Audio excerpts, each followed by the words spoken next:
Bismillahirrahmanirrahim. Assalamualaikum warahmatullahi wabarakatuh. Salam sejahtera untuk kita semua. Perkenalkan, saya Ahmad Kurnia SPD MPD NIDN 0928059102, dosen tetap pada Fakultas Pertanian Prodi Kehutanan Universitas Indonesia Timur Makassar. Pada kesempatan ini saya akan mempresentasikan deskripsi mata kuliah yang saya ajarkan, yaitu mata kuliah biologi dasar yang diajarkan pada semester 1 dengan bobot 3 SKS. Mata kuliah biologi dasar merupakan mata kuliah yang memberikan gambaran mengenai hakikat biologi dan keterkaitannya dengan berbagai disiplin ilmu lainnya. Adapun capaian pembelajaran yaitu memberikan pemahaman tentang konsep-konsep dasar dan kemajuan keilmuan biologi dari sisi objek dan gejala serta persoalannya dalam kehidupan. Mata kuliah ini dirancang dalam 16 kali pertemuan tatap muka. Setelah mengikuti mata kuliah ini, diharapkan mahasiswa mampu memahami konsep-konsep dasar dan kemajuan keilmuan biologi dari sisi objek dan gejala serta persoalannya dalam kehidupan. Komponen dalam pembelajaran yaitu delivery, interaction, and assessment atau DIA dengan menggunakan metode ceramah dan diskusi interaktif selama proses perkuliahan. Aspek penilaian yang saya gunakan yang pertama itu kehadiran dengan bobot sebesar 30%, keaktifan sebesar 15%, sikap atau attitude sebesar 15%, tugas sebesar 10%, mid semester sebesar 10%, dan final test sebesar 20%. Untuk lebih memperjelas mengenai mata kuliah yang saya ajarkan, terutama pada pokok bahasa, karakteristik mikroorganisme dan peranannya dalam kehidupan, dengan capaian pembelajaran, mahasiswa mampu menjelaskan mikroorganisme dan peranannya dalam kehidupan. Selanjutnya, saya akan menampilkan proses pembelajaran mata kuliah yang saya ampu. Bismillahirrahmanirrahim. Assalamualaikum warahmatullahi wabarakatuh. Bagaimana kabarnya hari ini? Baik. Sudah sarapan? Sudah. Oke, baik, kita lanjut materi kita pada hari ini. Itu masuk ke materi karakteristik mikroorganisme dan perannya dalam kehidupan.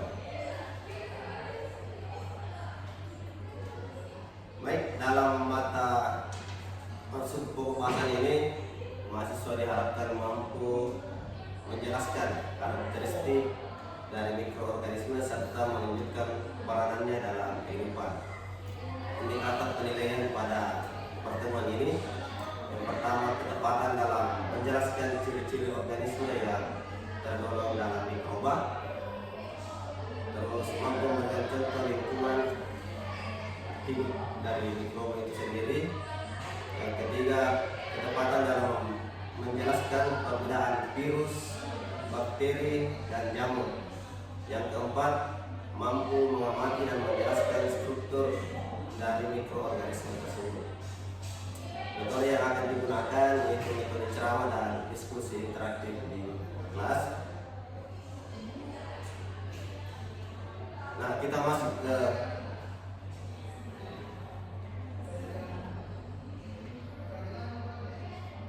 penjelasannya dulu. Mikroorganisme adalah organisme yang hidup yang berukuran sangat kecil dan hanya dapat diamati dengan menggunakan mikroskop atau biasa disebut organisme mikroskopik.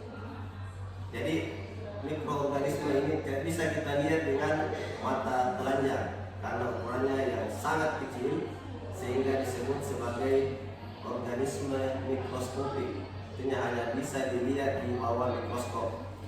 Ada organisme tertentu yang bisa dilihat di permukaan tertentu, sehingga kalau dilihat dengan mata telanjang itu tidak bisa karena namanya mikroskopik. Mikroorganisme ini tersusun atas satu sel atau biasa disebut uniseluler, dan ada juga beberapa yang tersusun dari banyak sel atau multiseluler yang menunjukkan karakteristik organ hidup. Nah, ilmu yang mempelajari terkait mikroorganisme ini disebut mikrobiologi. Nanti kan kalian akan mempelajari mata kuliah mikrobiologi pertanian. Ada nanti di semester 5. Nah, yang pertama, jenis mikroorganisme. Yang pertama adalah bakteri. Bakteri berasal dari bahasa Latin yaitu bacterium. Secara jamak itu bakteria, merupakan kelompok organisme yang tidak memiliki membran sel, inti sel, dan termasuk ke dalam prokariot. Strukturnya relatif sederhana, tanpa inti sel, rangka sel, mitokondria, dan kloroplast. Nah, sampai di sini ada yang mau ditanyakan terkait dengan bakteri? Ya, coba. Ya. Bisa sebutkan contoh virus yang menyebabkan penyakit? Oh, virus. Sebentar ya. Ini kita bakteri. Jadi bakteri dalam kehidupan sehari-hari ini banyak. Ada yang merugikan dan ada yang menguntungkan. Contoh misalnya bakteri yang merugikan dalam kehidupan sehari-hari kita. Pernah diare atau buang air besar yang intensitasnya lebih dari batas normal? Pernah, pasti pernah semua toh. Nah, itu disebabkan oleh bakteri. Bakteri Salmonella, E. coli, itu semua yang ada dari makanan yang kita makan dan tercampur dan infeksi bakteri kita makan. Nah, ini yang bermasalah di lambung. Akhirnya BAB-nya yang encer kan, atau tidak sesuai dengan yang semestinya. Kan kalau BAB yang normal itu agak mengeras. Kalau terinfeksi bakteri pasti agak encer. Nah, ciri-ciri dari bakteri. Yang pertama, multiseluler atau tersusun dari banyak sel. Yang kedua, prokariot. Yang ketiga, ukurannya bervariasi antara 0,12 sampai 5 mikron. Ini mikronnya bukan lagi sentimeter, tapi mikron, lebih kecil lagi dari sentimeter. Memiliki tubuh yang beraneka ragam, hidup bebas atau parasit. Nah, yang hidup bebas dalam artian dia berada di lingkungan kita. Kalau dia parasit, artinya dia hidup pada inangnya, entah kepada manusia ataupun pada hewan.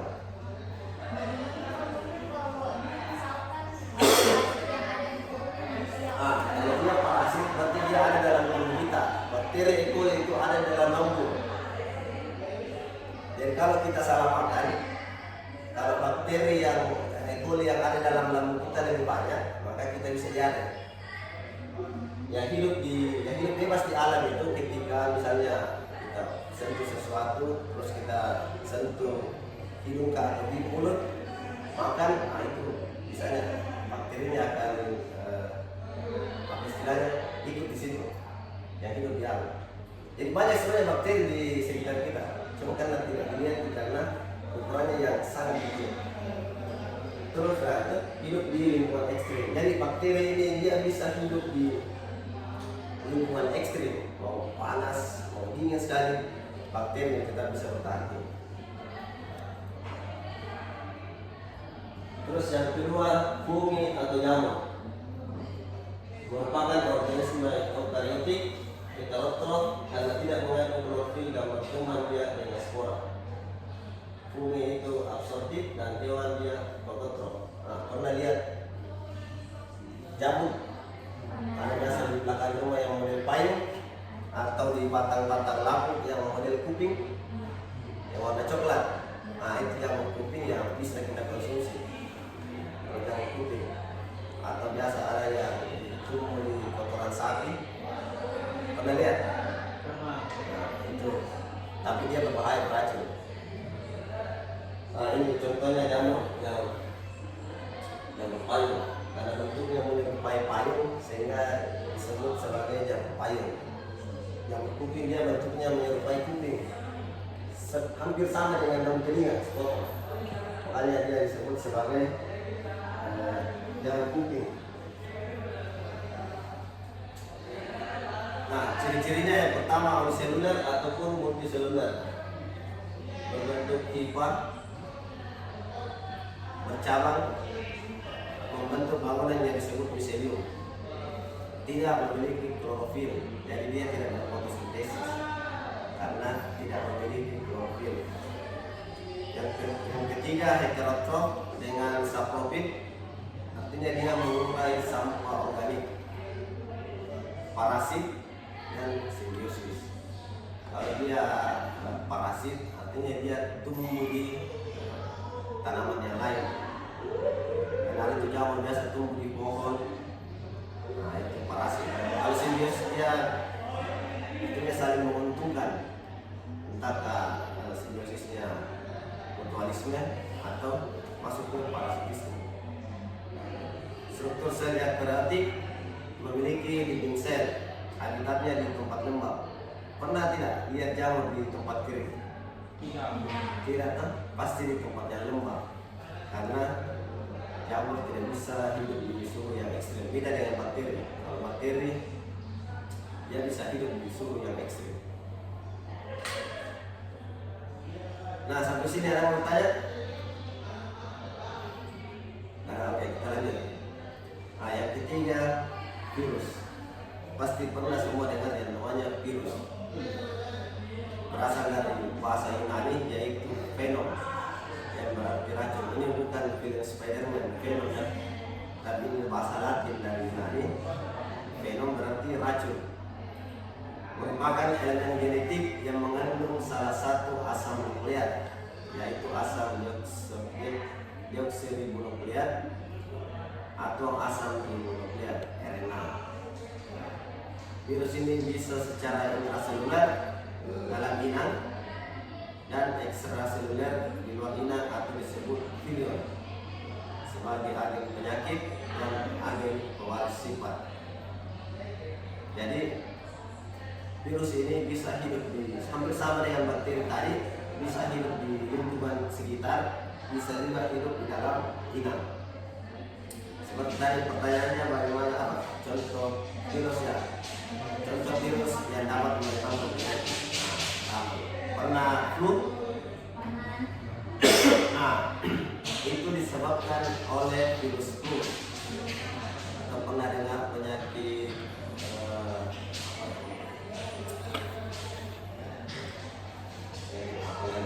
kayak batuk, demam, itu kan disebabkan oleh virus. Nah, ini virus lebih kuat lagi dibandingkan dengan bakteri, karena virus tidak bisa dibunuh. Itulah keunggulannya virus dibanding bakteri, karena virus tidak bisa dibunuh, virus cuma bisa dikristalkan. Saya ada pertanyaan. Ya. Saya lihat bahwasanya ketika demam tidak bisa atau langsung meminum obat penurun panas. Penurun demam. Iya, penurun demam karena demam adalah bentuk pertahanan diri, Pak. Jadi begini, itu kan kalau kita demam, artinya daya tahan tubuh kita menurun, sehingga tubuh akan berusaha untuk menstabilkan kondisi dalam tubuh. Dalam hal ini sel darah putih akan bekerja keras untuk melawan virus yang ada dalam tubuh kita. Cuma kan biasanya orang ketika demam pasti yang pertama adalah khawatir, akhirnya buru-buru minum obat. Tanpa kita, sangat jarang orang ketika demam ambil alat untuk tes suhu badan, apakah suhunya di atas batas normal atau tidak. Kan kebanyakan kita kalau demam sini periksa demam, nah bila obat supaya cepat turun demamnya. Padahal semestinya kan kalau anjuran kesehatan harus dites dulu berapa suhu badannya. Ketika itu di atas 38, kan suhu normal 36 derajat ya. Kalau dia 38 berarti sudah demam. Di atasnya itu ya berbahaya. Ketika itu terjadi pada anak-anak bisa mengakibatkan kematian. Dia suhu tubuh jauh di atas maksimum. Jadi virus ini tidak bisa dibunuh, cuma bisa dikristalkan. Mau dia di atas 2000 derajat Celcius pun, minus sekian pun, virus tetap akan hidup. Jadi virus itu cuma bisa dikristalkan, dalam artian dikasih berfungsi ini virus. Tapi ketika dia sudah sampai ke suhu stabil, aktif nilai kembali. Ini makanya virus ini dikatakan sebagai makhluk peralihan. Ketika dia berada di luar inang, virus ini jadi benda mati. Tapi ketika dia masuk ke dalam tubuh inang, baik manusia maupun hewan maupun tumbuhan, maka virus ini jadi makhluk hidup. Makanya dia disebut sebagai makhluk peralihan. Jadi virus ini tidak bisa jalan juga, tidak bisa berpindah, tidak bisa terbang karena tidak punya sayap, tidak bisa jalan karena tidak punya kaki. Tapi dia perpindahannya lewat bantuan makhluk lain. Misalnya ketika ada orang flu, batuk, gitu, akhirnya ada virusnya, terus sebentar salaman sama orang, salaman, pindahlah virusnya. Orang yang kedua mengusap, tidak sengaja mengusap muka, masuklah virus di situ. Makanya kalau dari sisi kesehatan, orang dianjurkan kalau bersin atau batuk pakai ini siku dalam. Karena ini kan jarang bersentuhan dengan orang. Tapi kalau telapak tangan, pasti kalau ketemu orang biasanya salaman, bersentuhan toh. Nah ini ciri-cirinya virus. Berbentuk ukurannya 28 sampai 200. Jadi sangat kecil ya. Ini mikron. Berbentuk T, batang bola atau jarum. Organisme non seluler. Kalau bakteri kan dia non seluler, ini non seluler. Parasit bergantung pada inang. Kalau tidak ada inangnya, jadi benda mati ini virus. Tubuhnya dilindungi oleh kapsid dan dapat dikristalkan. Nah, ini kristalkan ini untuk cara supaya virus ini tidak aktif. Dapat memperbanyak virus dan dapat melewati filter bakteri. Kan ada filter, kalau itu filter bakteri tidak bisa masuk, virus ini bisa tembus dia. Saking kecilnya lagi virus dan begitu berbahayanya dan juga mematikan. Nah, selanjutnya protozoa. Protozoa berasal dari bahasa Yunani yaitu protos, artinya pertama, dan zoon artinya hewan. Jadi protozoa adalah hewan yang pertama. Kalau manusia kan makhluk pertama ya di bumi. Kalau hewan yang pertama di bumi adalah protozoa. Biasa lihat, ada biasa kalau ditinggalkan di WC beberapa hari, terus kita pegang gayungnya, terus kayak licin-licin toh. Nah, itu biasanya ada protozoa di sini. Dia di tempat basah atau berair. Nah, ciri-cirinya protozoa dapat membuat makanan sendiri. Terus alat geraknya berupa kaki semu, bulu getar atau bulu cambuk. Jadi dia bisa berpindah karena dia memiliki alat gerak. Beda dengan virus tadi. Virus tidak memiliki alat gerak. Hidup bebas, saprofit maupun parasit. Bersel tunggal, memiliki membran nukleus. Hidup soliter sendiri atau berkoloni. Dan kalau ada yang hidup sendiri berarti dia soliter. Bertahan hidup di lingkungan kering ataupun basah.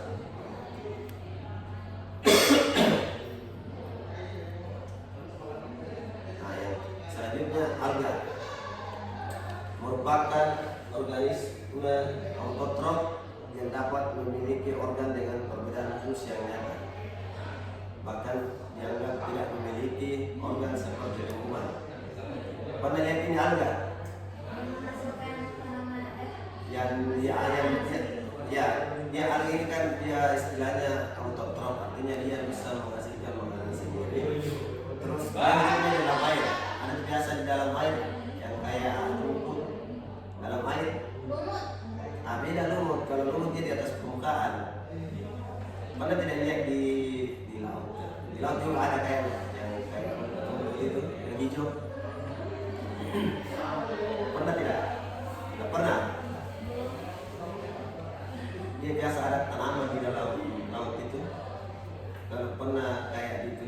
SpongeBob biasa ada rumput-rumput itu. Itu hampir sama itu alga. Nah, ciri-cirinya bersel satu atau bersel banyak. Dia bisa melakukan fotosintesis karena dia bisa menghasilkan makanan sendiri. Jadi dia berfotosintesis, hidup di air dan ada beberapa di batu ataupun di pohon, tapi kebanyakan dia di air. Ukurannya juga mulai dari mikroskopis sampai yang besar yang bisa dilihat secara langsung. Oke, sampai di sini ada yang mau bertanya?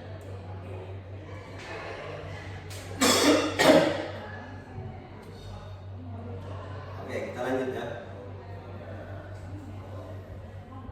Nah, keuntungan mikroorganisme bagi kehidupan yang pertama dari bidang pertanian. Dari bidang pertanian, meningkatkan kesuburan tanah melalui fiksasi nitrogen, siklus nutrien dan peternakan hewan. Biasanya ketika tanahnya kurang bagus, biasanya akan dimasukkan mikroorganisme pengurai tanah supaya tanah yang akan ditanam itu subur. Misalnya tanahnya yang gersang, kan ada memang mikroorganisme yang hidupnya di tanah sebagai pengurai. Makanya biasa digunakan pada bidang pertanian supaya hasil yang diperoleh lebih maksimal. Terus di bidang makanan dan industri, mikroorganisme digunakan sebagai bahan utama seperti pembuatan minuman, bir dan anggur, roti dan susu.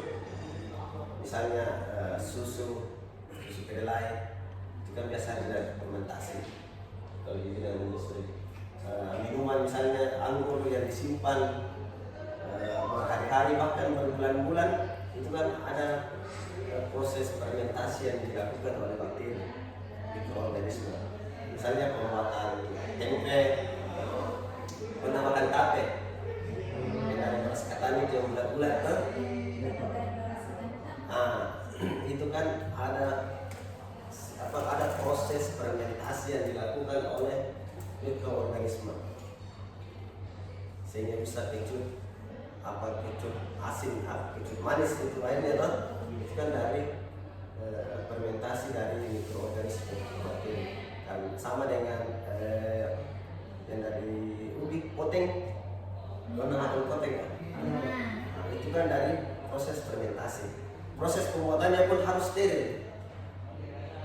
Ketika menurut orang-orang yang pernah saya tanya, proses pembuatannya itu tidak boleh disentuh sama wanita yang lagi haid. Kalau disentuh itu bahannya yang sementara haid, pasti akan gagal gitu jadi tapenya.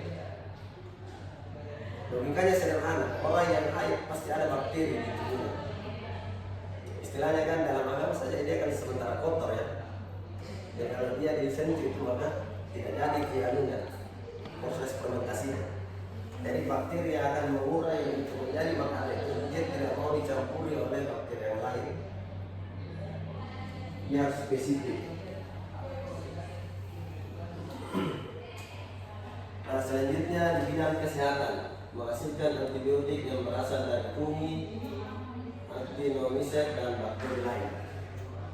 Misalnya mikroorganisme ini atau bahkan virus yang bisa dijadikan sebagai vaksin. Vaksin ini kan virus sebenarnya yang dimasukkan ke dalam tubuh kita, tapi virus yang sudah dijinakkan. Artinya baik ini virus atau bakteri. Contoh lain misalnya ini bukan homos ya, minuman Yakult, dia kan mengandung bakteri Lactobacillus. Lactobacillus ini bakteri baik yang dapat membantu mengurai makanan di dalam usus dan dapat menekan bakteri jahat. Ini bukan iklan ya, tapi peranan Lactobacillus ini dia mampu menekan bakteri jahat yang ada dalam tubuh saya, E. coli atau Salmonella. Terus bahan kimia farmasi, pembuatan antibiotik, steroid, insulin melalui bakteri hasil rekayasa. Insulin pernah kan insulin? Ini biasanya dipakai bagi orang yang terkena penyakit diabetes ya. Digunakan insulin untuk menekan gula darah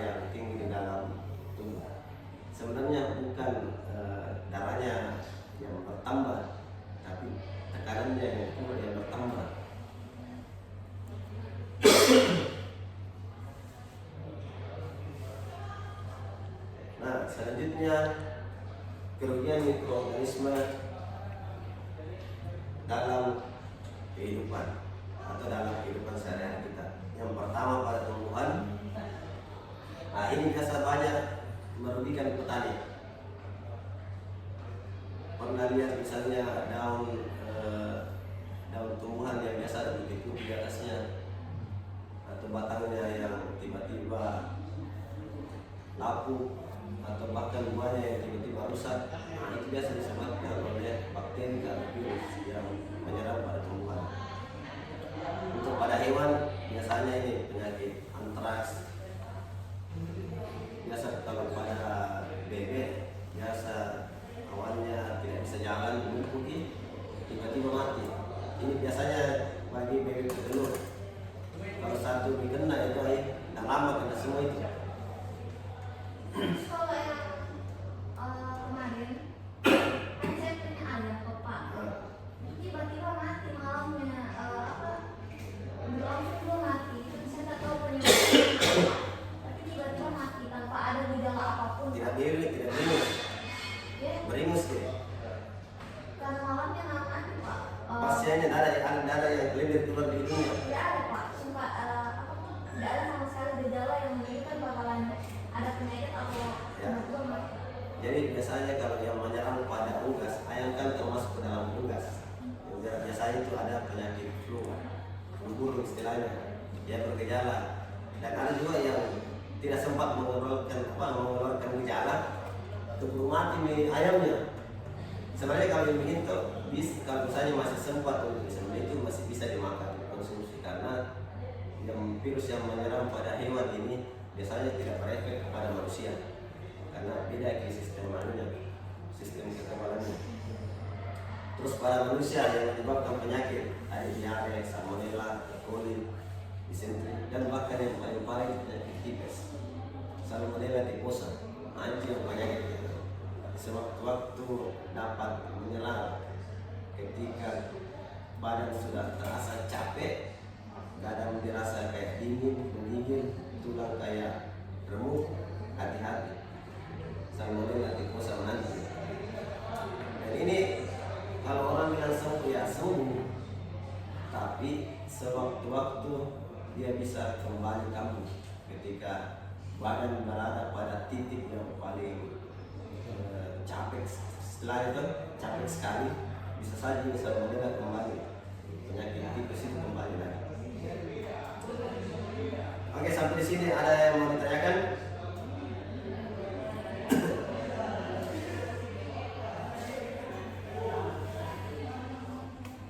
Ada yang mau ditanyakan? Oke, saya kira pertemuan kita pada hari ini cukup sampai di sini. Untuk tugasnya minggu depan, yang pertama silakan dicatat. Ya, dicatat untuk tugasnya minggu depan. Sebutkan sebutkan jenis virus yang dapat menyebabkan penyakit. Terus yang kedua, sebutkan bakteri yang dapat menyebabkan penyakit selain yang saya jelaskan tadi ya. Nah, saya kira itu saja dua. Nanti kita bahas minggu depan sebelum masuk materi selanjutnya. Oke, saya kira cukup sampai di sini pertemuan kita. Terima kasih atas partisipasi dan perhatiannya. Sampai ketemu di perkuliahan minggu depan. Saya Kiri. Assalamualaikum warahmatullahi wabarakatuh. Demikianlah deskripsi diri dan mata kuliah yang saya ampuh sebagai pemenuhan unjuk kerja pada kinerja bidang pengajaran sebagai syarat keikutsertaan Serdos tahun 2026. Sekian dan terima kasih. Assalamualaikum warahmatullahi wabarakatuh.